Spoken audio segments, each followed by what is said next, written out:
Subscribe to The Honest Critique for current affairs, movie, book, and product reviews. Also, make sure you press the bell icon to get notified whenever we upload a new video.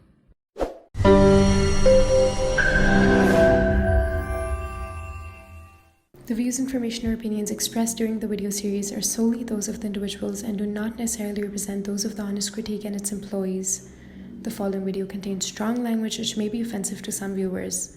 Viewer discretion advised. Hello and a very warm welcome. I'm delighted to be joined by Alex Gandler, Deputy Spokesperson for the Israeli Ministry of Foreign Affairs. Alex, thank you so much for taking your time and speaking to us. Thank you, Ratnadeep. Let's start with the recent statement from the Israeli President Isaac Herzog and US President Joe Biden, revealing two contrasting different views on Gaza's post-war situation. How do you interpret President Herzog's suggestion that a strong force may need to stay in Gaza, and how does it align with President Biden's warning against the occupation as a big mistake? Thank you for asking me that question at the get-go. We're not planning on staying in Gaza or occupying Gaza after the end of this war, after the current operation. Israel is determined containing Gaza in a non-military way. We have different ideas of what post-war Gaza will look like.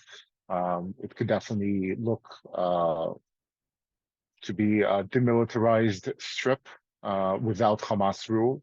We call on different nations to be involved in the reconstruction of Gaza and the safekeeping of Gaza and its defense. It could be done with nations around our area or by different nations. Israel has no meaning to stay in Gaza and control its civilian. We're trying to keep it demilitarized and topple Hamas.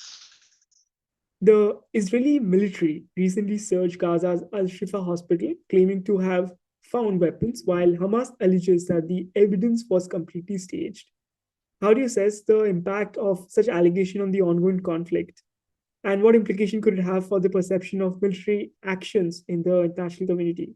Believing anything that Hamas says is a problem. Hamas is a terrorist organization similar to ISIS. It is a body that is untrustworthy on so many levels, especially on its statements, so I would not take them at face value at all. We have found weapons in Al-Shifa hospital. Israeli Defense Forces have went into Al-Shifa hospital via communicating with hospital staff and with its management. This was coordinated. We went into the vicinity of Al-Shifa and into one of the buildings in the compound of Al-Shifa, and we found big stashes of weapons, including a car that was probably used or was meant to be used in the October 7 massacre. Unfortunately, we also found a body of one of the hostages. This is recent news from the last hour. The body was found, she was killed inside of the Gaza Strip. I can confirm that. What can I say? Shifa Hospital, by our accounts, by intelligence accounts of the United States as well, is known to be harboring Hamas terrorists. It's a control node and a control center for Hamas. Underneath Shifa Hospital, there's a vast array of tunnels and networks. The hospital itself was used to store weapons and to store Hamas fighters. The ambulances were used in order to transport them as well. Just yesterday, the former chief of the USAID head of that organization also said that since 2014, he has known the use of Shifa Hospital and other hospitals within the Gaza Strip and ambulances by Hamas to transport their terrorists together with weapons, store weapons within the hospital, fire at Gaza civilians from within the hospital as well. We also saw it now when a Hamas terrorist shot at IDF forces coming towards the hospital. They shot rocket-propelled grenades from within the compound itself and then hit in it. Shifa Hospital, unfortunately, and as stated by the Geneva Convention, is losing or has lost its humanitarian status. We're talking about a place that now became a command center and a base of operations for Hamas. So, three Palestinian human rights organizations have filed a lawsuit within the International Criminal Court to request an arrest warrant against Israeli leader, including the Prime Minister Benjamin Netanyahu, for genocide. How do you respond to these allegations, and what potential impact could this legal action have on the geopolitical landscape? I don't see how this is relevant at the moment regarding genocide. There is no genocide that is carried out anywhere around Gaza. If we want to talk about genocide, we can actually talk about what Hamas did on October 7th when it went into Israeli settlements, kibbutzes, and other communities in order to slaughter Israelis face to face. We unfortunately saw it on videos, not taken by Israel itself or by Israelis, but Hamas that was carrying GoPros on them, shooting the videos of how they slaughter people, rape people, kidnap people. Regarding genocide in Gaza, we attack only targets that are military targets, targets that we have concrete information and intelligence about. We attack them in order to destroy Hamas's capabilities of attacking Israel again. It is unacceptable to us to live next to an area that is controlled by a terrorist organization that might, and by their own words, do it 1 million times over. Regarding the October 7 massacre, we will not live next to any such area. Israel is conducting its operations in order to get rid of Hamas for the people of Gaza as well. We need to free Gaza from Hamas. So, do you mean to say that attacking a hospital in Gaza isn't necessarily a violation of the international law? So I came back from Geneva yesterday, where our Minister of Foreign Affairs met with the head of the International Red Cross. There is, when you mean humanitarian law, there is a humanitarian law, and it also is based on the Geneva Convention. The Fourth Geneva Convention states specifically that if a hospital is used as a place where attacks come from, a command center, an operations center, barracks, storage, or anything that is helping the attacking force, it loses its status as a humanitarian place. It becomes part of the attacking force's command center and a valid military target. Unfortunately, El Shifa Hospital, again, as I said, both by our intelligence that is very sound, but also by American intelligence, and they've confirmed it in the last couple of days, is used by Hamas, both on the ground level of Shifa Hospital, but also on the underground level.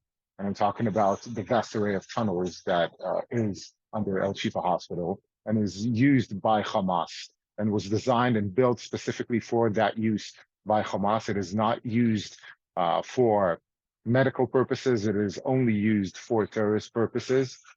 Once that was established, El Shifa Hospital has lost its humanitarian status. It is no longer a hospital. We have called upon doctors at El Shifa Hospital. We've called on the staff and the administration to evacuate the hospital. We've provided humanitarian safe ways to go outside of the hospital. And also we've provided with humanitarian need, such as incubators for babies, 300 liters of fuel, and other medical needs that were required by El Shifa Hospital.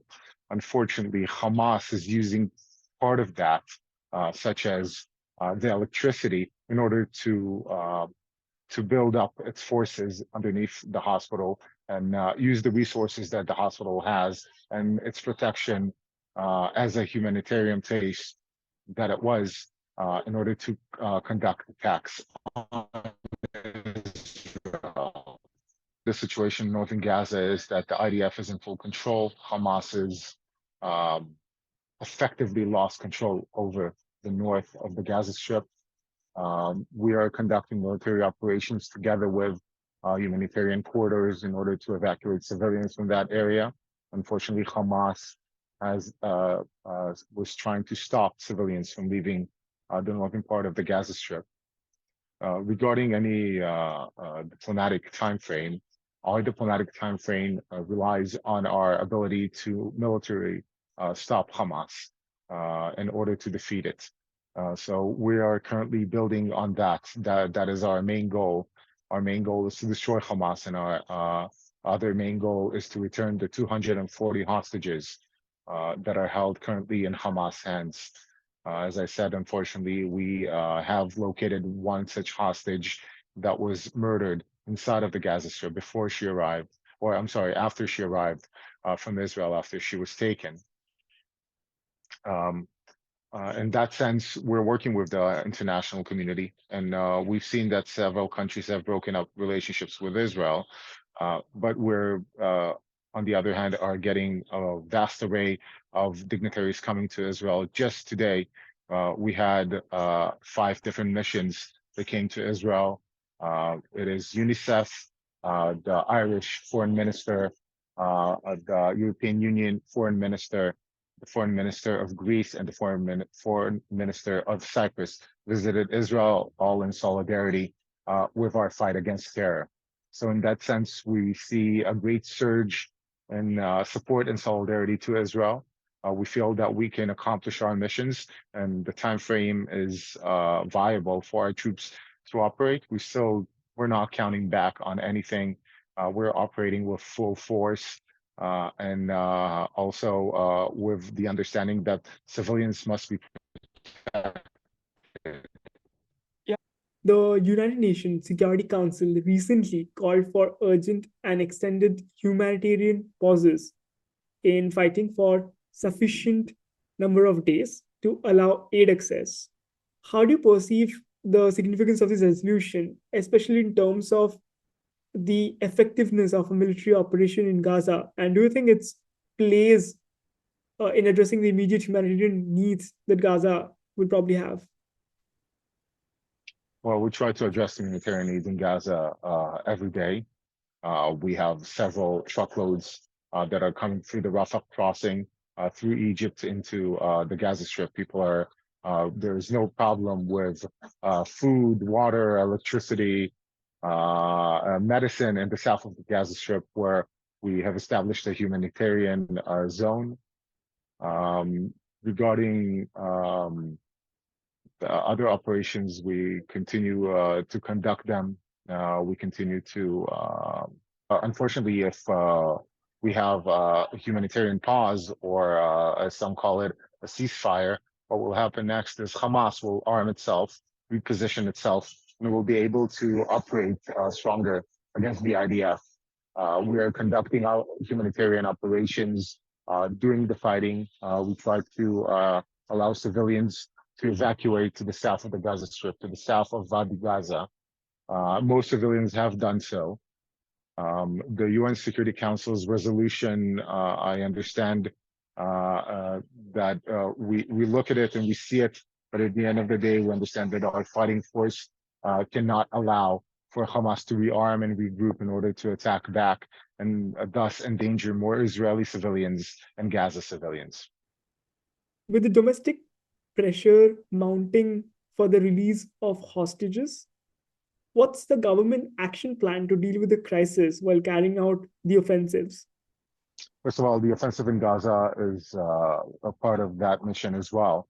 We're pressuring Hamas in order to release our citizens and civilians back to Israel. The body-view device was found at El Shifa Hospital after she was murdered inside of the Gaza Strip by Hamas terrorists. In the same building where she was found, we found weapon caches of Hamas, together with their clothing, body armor, and such. They were stationed at El Shifa Hospital. The state of Israel stands united. Every single citizen of Israel, every person that lives in Israel stands united at the moment. Our goal is to get rid of Hamas, is to fight this war, and to bring our hostages back. The families of the hostages are the most important thing to us at the moment. I met with them today at the Ministry of Foreign Affairs with those families whose children were abducted. We're talking about children from the age of 10 month old to 16 and 17-year-olds, children that are now alone, children that have had their birthdays, they celebrated their birthdays without their parents and without their loved ones, held up in a tunnel underneath Gaza. We care deeply about the families of the hostages. They're the most important people in Israel at the moment. Their pressure is to make Israel safe, to have their loved ones back and to have Israel safe so nothing like this can happen again. It is a national goal. It is something that Israel together strives to do. All of our lives were stopped 41 days ago, and we all work to one single goal, to bring the hostages back and to defeat Hamas, and for this to never happen again. Any military information for the safety of our soldiers on the ground. We're looking at all scenarios at the moment. We understand that some Hamas terrorists have gone underground. Some of them have gone, or most of them have gone to the southern part of Gaza. We're definitely looking there. And at the end, our goal is to defeat Hamas and to cut off its head. If its head is in the southern part of Gaza, the military might conduct operations there. We have some operational details that need to be closed. We need to still control the northern part tighter. We have not gone into the inner city of Gaza in order not to endanger civilians at the moment. We're trying to evacuate humanitarily. Same thing regarding the Al-Shifa hospital. Operations are still conducted there. We're currently in a stance where we can either go south or control the northern part of Gaza deeper. Now, given the concerns expressed by experts and federal law enforcement agencies about the rise of anti-Semitism linked to the Israel-Hamas conflict, how do you see this impacting Jewish communities in the West? And what measures are taken to address and mitigate these threats? Absolutely. We've seen the rise of anti-Semitism everywhere across the world, both in the West, but also in other countries. We've seen what happened in Dagestan several weeks ago as well. We've seen anti-Semitism in truly almost the entire world, from Australia to the United States. It's deeply concerning. It's deeply concerning, but it also is a reason for us to understand and for the world to understand why the state of Israel exists. It's a place where Jews can go to feel safe when the head of anti-Semitism rises. The Ministry of Foreign Affairs is spread around the world with 108 embassies and consulates. The embassy and consular staff are taking care of Jews and Israelis around the world that don't feel safe. We're acting with public diplomacy, with contacts to local government in order to address this rising anti-Semitism. But at the end of the day, the full responsibility falls on the local governments. Jews that live either in India or the United States are citizens of those countries. They are law-abiding and full citizens of their country, and they need to be protected. We will work together with everyone that is willing to work with us in order to eradicate anti-Semitism. It is something that we thought was already eradicated, or many thought it was eradicated. But unfortunately, the last several weeks have shown us that anti-Semitism is unfortunately alive and well. People that have been harboring this feeling and thought for so many years feel free to address it now. And it's fueled by the Free Palestine demonstrations around the world. Unfortunately, anti-Zionism is anti-Semitism. So thank you so much, Alex, for taking your time and speaking to us. It's a privilege and an honor to host you for the conversation. Have a great day ahead. Ratnadeep, thank you very much.